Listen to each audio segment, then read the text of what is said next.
함께 읽으신 말씀은 요한일서 3장 1절부터 12절까지 말씀입니다. 보라, 아버지께서 어떠한 사랑을 우리에게 베푸사 하나님의 자녀라 일컬음을 받게 하셨는가. 우리가 그러하도다.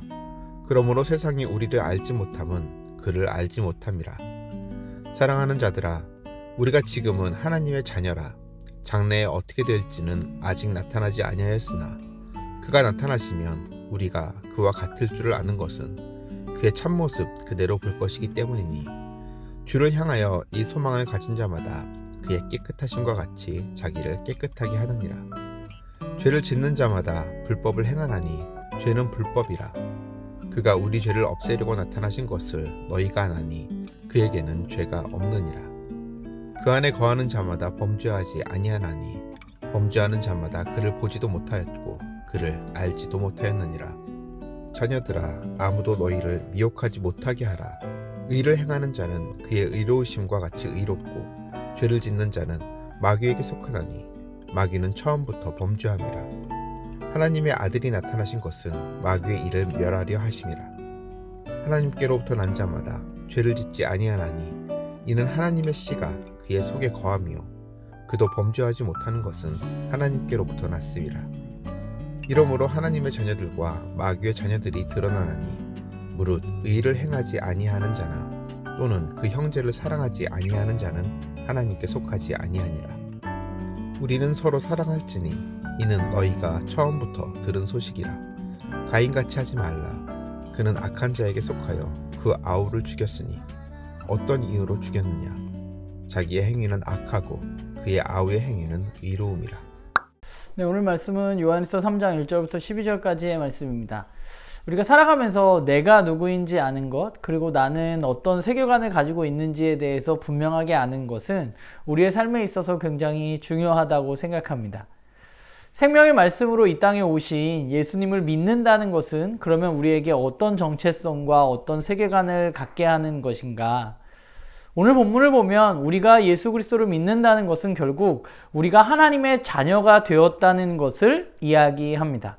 그렇기 때문에 우리는 세상이 우리를 알아주지 않아도 아무 문제가 없는 거죠. 왜냐하면 우리는 온 세상을 만드신 그 창조주 하나님의 자녀가 되었기 때문입니다.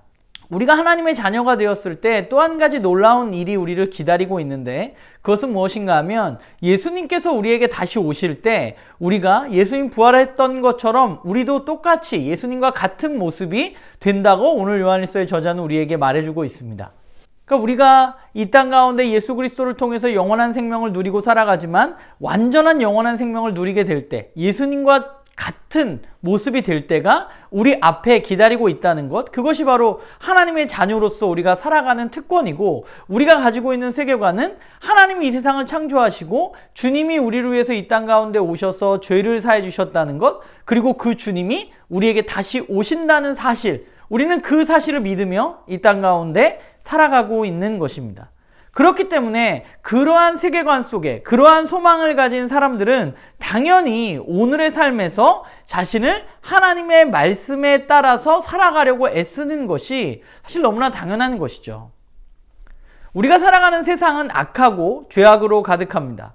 영원한 말씀이신 예수님이 이 땅에 오신 이유도 바로 그 죄 때문입니다. 죄악을 없애기 위해서 이 땅 가운데 오셨다고 말하고 있습니다. 그러니까 결국 예수님이 이 땅에 오셔서 하신 일은 그 악에게 승리하시고 악을 제거하는 것입니다. 그렇기 때문에 우리가 그분을 믿는다는 것은 우리가 그 악으로부터 그분을 따라서 승리할 수 있다는 것을 우리에게 말해주고 있는 것이죠. 그런데 생각해보면 우리의 실존은 어떠한가? 우리는 여전히 죄를 짓고 살아갑니다. 그러면 이 문제는 어떻게 된 것인가? 우리가 예수님이 이미 죄를, 그 악을 해결하셨다면 우리는 왜 여전히 이 죄악 때문에 힘들어하고 있는 것인가? 우리가 한 가지 생각해야 할 것은 예수님이 이 땅에 오셔서 이루신 일은 그분을 따르는 우리가 더 이상 죄의 지배를 받지 않고 그 가운데서 승리할 수 있는 능력이 우리에게 주어졌음을 이야기하는 것입니다. 우리가 하나님께 속할 때, 그분을 따라 살아갈 때 우리는 죄악 가운데 승리할 수 있는 사람들입니다. 그것이 하나님의 자녀가 누리는 특권입니다. 우리는 이제 세상에 속한 존재가 아니라 하나님께 속한 존재로 그 죄악에 머물러 있는 것이 아니라 하나님의 말씀을 따라서 살아갈 수 있는 능력이 우리들에게 주어졌다는 사실을 우리는 먼저 기억해야만 합니다. 그러면 죄를 짓는 것은 무엇인가? 그것은 저와 여러분의 선택입니다. 우리가 세상이 여전히 익숙하고 또 그것이 때로는 좋기 때문에 그저 우리가 그것을 선택하는 것이지 우리가 그것에 질 수밖에 없는 사람이 아니라는 사실을 우리는 알아야만 하는 것이죠. 오늘 말씀에 하나님의 씨가 우리 안에 심겨졌다고 말합니다. 우리 안에 복음의 씨앗이 심겨졌습니다. 그 씨가 그대로 있는 것이 아니라 그 씨는 자라서 열매를 맺어야만 합니다. 결국 예수 그리스도에 의해서 그 씨가 뿌려졌는데 그 씨가 열매를 맺게 하는 것은 우리가 애쓰고 노력해야 할 부분이 있다는 것입니다. 우리는 씨를 우리 마음 가운데 품은 사람들이기 때문에 마땅히 하나님을 사랑하고 이웃을 살아가면서 의를 행하는 삶을 선택하고 살아가는 것, 그것이 바로 저와 여러분의 삶인 것이죠. 예수님이 이 땅 가운데 죄악을 없애주셨다는 것은 우리가 아무 노력을 하지 않아도 죄악 가운데서 벗어났다는 것이 아니라 이제 우리가 예수님처럼 죄악 가운데 승리할 수 있는 힘이 우리에게 주어진 것입니다. 그렇기 때문에 우리는 예수님이 하셨던 것처럼 우리도 하나님의 말씀을 선택하고 살아갈 때 우리는 죄악 가운데 더 이상 머물러 있지 않게 되는 것입니다. 저와 여러분 안에 복음의 씨가 심겨졌습니다. 이제 그 씨가 자라고 열매를 맺어야만 합니다. 그런데 이것이 저절로 되는 것이 아닙니다. 복음서에 보면 예수님이 말씀하셨잖아요. 우리가 잘 아는 씨 뿌리는 자의 비유를 보면 우리의 씨가 자라서 열매를 맺지 못하는 이유에 대해서 예수님은 말씀하십니다. 열매를 맺지 못하는 이유는 무엇인가요? 세상의 유혹, 근심, 그리고 고난 등에 의해서 우리의 씨가 열매를 맺지 못한다고 주님은 말씀하십니다. 세상은 여전히 악하고 세상에서 하나님의 자녀로 살아갈 때 우리에게는 여러 가지 어려움과 고난, 힘듦이 찾아오게 됩니다. 우리는 하나님의 말씀을 따라 살아갈 때 세상에서 뒤처지는 것 같은 근심도 우리 마음 가운데 들게 됩니다.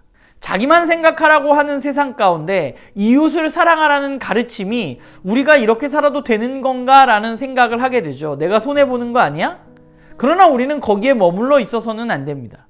그것이 바로 누가 하는 일이냐? 악한 세력인 마귀가 하는 일입니다. 거기에 그냥 머물러 있게 하는 것. 우리는 죄의 지배, 마귀의 지배를 받는 사람이 아니라 하나님의 말씀에 따라서 살아갈 수 있는 사람들입니다. 이미 우리에게 영원한 생명은 주어졌습니다. 영원하지 않은 세상의 것들을 우리가 추구할 것이 아니라 우리는 당연히 영원한 것을 추구하면서 살아가야만 하는 것이죠. 영원하지 않은 것과 영원한 것, 무엇을 선택할 것인가? 이 싸움은 여전히 매일매일 우리의 삶 가운데 계속됩니다. 이 싸움에서 승리하기 위해서 우리는 우리의 정체성이 무엇인지, 예수님이 어떤 일을 하셨는지를 먼저 기억하고 되뇌어야만 합니다. 그것이 바로 오늘 요한일서 저자가 우리에게 말해주고 있는 것이죠. 이미 우리가 하나님의 자녀가 되었고 이미 우리는 죄로부터 자유하게 되었다는 사실을 우리는 끊임없이 기억해야만 합니다. 이것을 기억하기 위해서 우리가 해야 할 일은 말씀 앞에 매일매일 서서 그 말씀 안에 거하는 것입니다.